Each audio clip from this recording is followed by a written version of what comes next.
Random House Audio presents The Birth of Venus by Sarah Dunant. Read for you by Jenny Sterlin.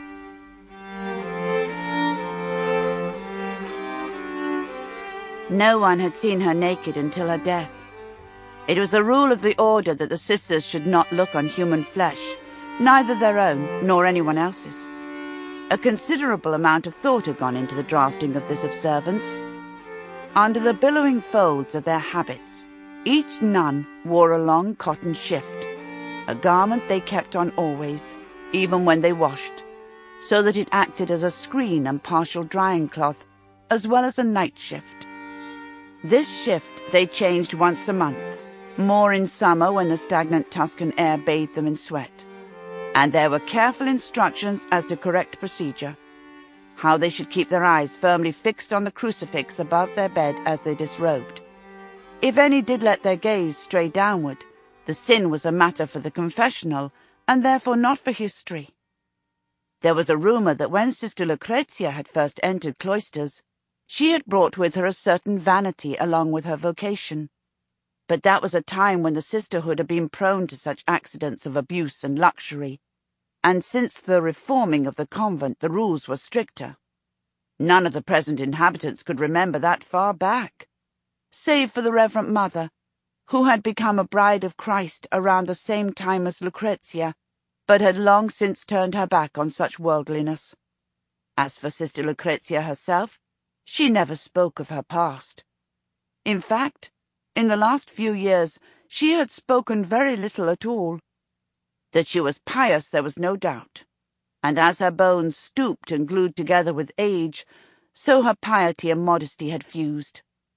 That last week of Sister Lucrezia's life, as the pain flowed in ever deeper waves, dragging her away in its undertow, the corridor outside her cell began to smell of death, a fetid aroma, as if her flesh were already rotting away. The tumour had grown so tender by then that she could no longer sit up for its size. They brought in church physicians, even a doctor from Florence, but she had refused them all and shared her agony with no one. When questioned after she had first fainted during matins a month earlier, Sister Lucrezia confessed that the lump in her left breast had been there for some time, but right from the start she was adamant that there was nothing to be done for it. After a meeting with the Reverend Mother, the matter was not referred to again. Death was, after all, a temporary staging post in a longer journey, and one that in a house of God was as much to be welcomed as feared. She was finally taken by God one morning, as another suffocating day was dawning. The priest who had come to deliver last rites had gone, and she was alone with one of the nursing sisters, who recounted how, at the moment the soul departed, Lucrezia's face had miraculously changed, the lines, etched by pain, melting away, leaving the skin smooth, almost translucent, an echo of the tender young nun who had first arrived at the convent doors some 30 years before. The death was formally announced at matins. Because of the heat, it was thought necessary to inter the corpse with the day. It was the custom of the convent to give any departing sister the dignity of a clean body, as well as a spotless soul, and to clothe her in a bright new habit, a wedding dress for the bride finally united with the Godhead husband. This ritual was performed by Sister Magdalena, aided by a younger nun, but on this occasion their services were not required. Sister Lucrezia, it appeared, had made a special request before she died, asking that her body be left untouched in the habit in which she had served her Lord for all these years. It was, to say the least, unusual. There was talk among the sisters as to whether it might qualify as disobedience, but the Reverend Mother had sanctioned it, and it would have gone unquestioned had it not been for the news, also received that morning, of an outbreak of plague in the village nearby. The convent was separated from the hamlet of Loro Ciufena by a strenuous horse ride. The first sign had apparently appeared 3 days before, when a young farmer's boy had been stricken with a fever and an eruption of boils that had spread all over his body. He died 2 days later, by which time his younger brother and the baker nearby were infected. It was learned that the boy had been at the convent the week before, delivering flour and vegetables. The suggestion was that the devil's illness had come from there, and the sister who had now died was its carrier, and it was a widely held belief that the pestilence would live on in her clothes, only to escape through the earth later and contaminate again.